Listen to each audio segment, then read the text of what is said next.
J'ai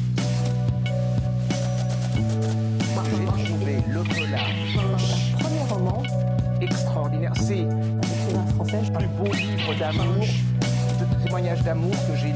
Alors en fait, c'est l'histoire.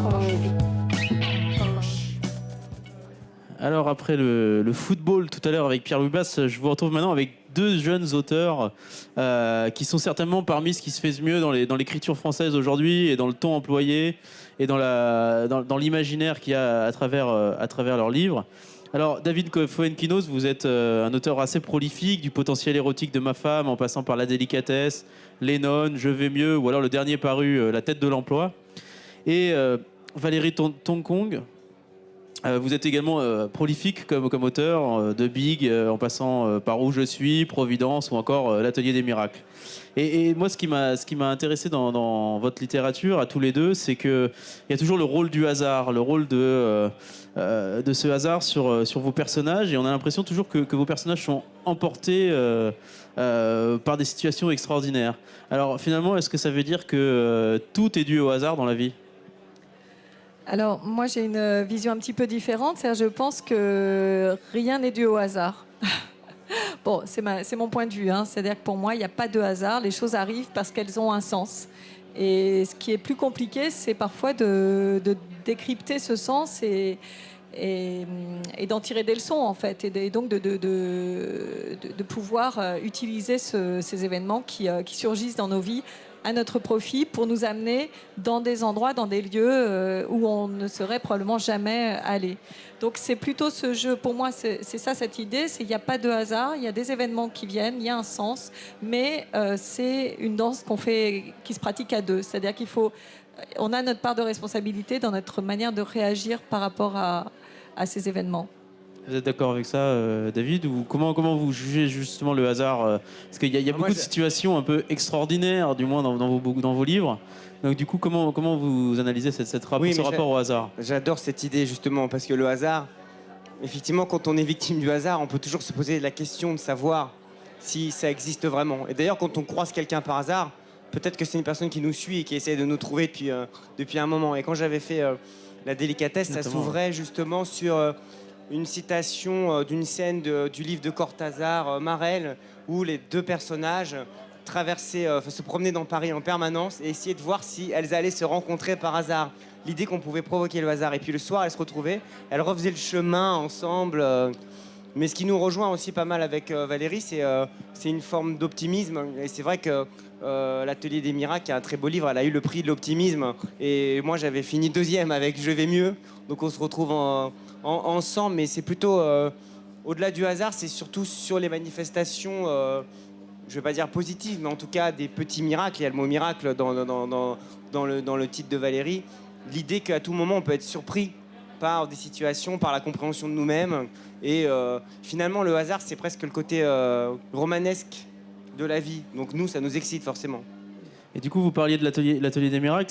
Finalement, c'est un atelier qui répare la mécanique humaine, qui permet aux gens d'aller mieux. Est-ce que l'écriture, pour vous deux, est un moyen de réparer votre propre mécanique humaine ? Non, pour moi, ça m'enfonce. Plus j'écris, plus je suis dépressif, quoi.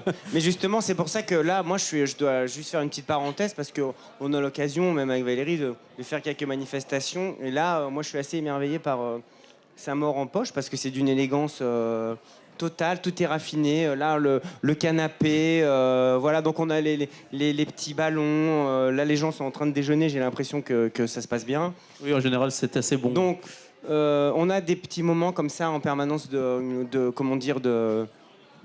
réjouissance ou de plaisir, ou de se retrouver en tant qu'auteur.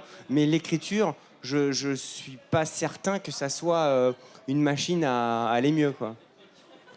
Valérie, vous...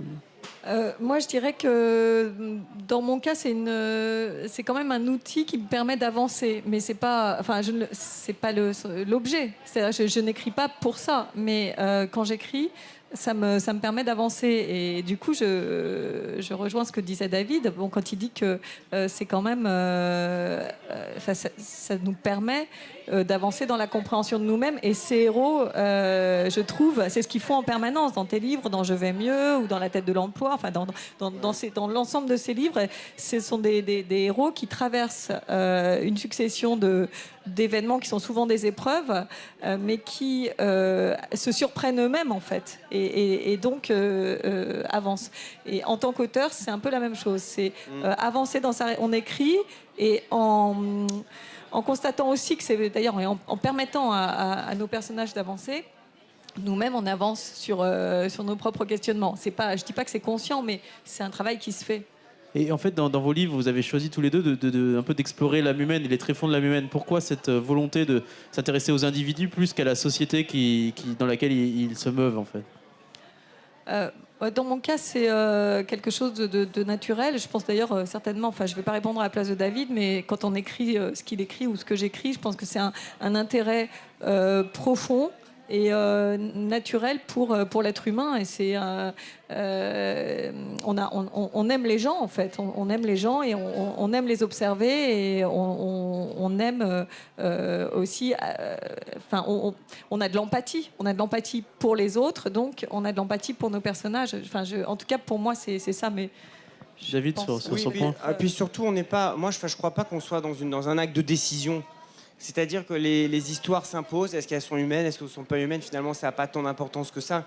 Moi, je sais que quand j'écris un livre sur les souvenirs, c'est lié aux années que j'ai pu passer avec mes grands-parents. Dans leurs dernières années, j'avais envie de raconter ça. Voilà, cette difficulté. Alors, est-ce que c'est explorer l'humain? De toute façon, ce que dit Valérie, c'est vrai, c'est en permanence ça. Mon prochain livre, c'est sur une artiste allemande qui a vécu dans les années 30. Pourquoi j'écris ce livre-là? C'est lié à une fascination totale pour son œuvre, un éblouissement, un choc émotionnel qui fait que pendant des années, elle ne m'a jamais quitté.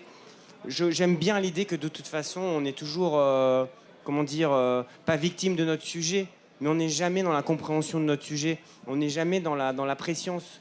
Et moi, j'ai toujours l'impression d'être en retard sur mes histoires, sur ce que j'ai à raconter. Et parfois même, je comprends les livres bien après, ou je les comprends jamais. Et j'aime l'idée que au-delà de vouloir aller dans l'humain ou pas l'humain, je crois qu'on a tous les deux un rapport émotionnel à notre histoire, à nos personnages, et peut-être aussi, d'une manière générale, à la façon de vivre les choses. Alors peut-être une petite dernière question. Cette année, la thématique générale de Saint-Maur-en-Poche, c'est le merveilleux, l'imaginaire. Qu'est-ce que vous mettez chacun derrière ce mot merveilleux? Pour reprendre les mots de David, c'est l'émotion, ce qui provoque une émotion, un bouleversement. Pour moi, c'est ce qui me vient d'abord. Moi, j'aime bien l'idée qu'on ne puisse pas réellement définir les choses et qu'elles sont tout le temps en mouvement. Le merveilleux, ça a été plein de choses différentes pour moi.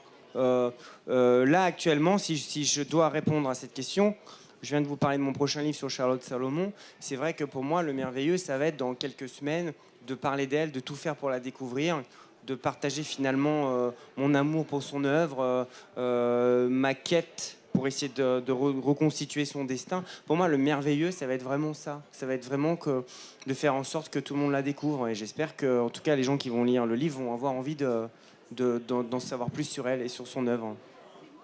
Merci à tous, merci David, merci Valérie. Ils sont en dédicace toute la journée dans la partie littérature du salon au fond là-bas. Vous pouvez les retrouver et continuer le débat avec eux. Merci beaucoup. Merci. David. Merci à vous. Alors en fait, c'est l'histoire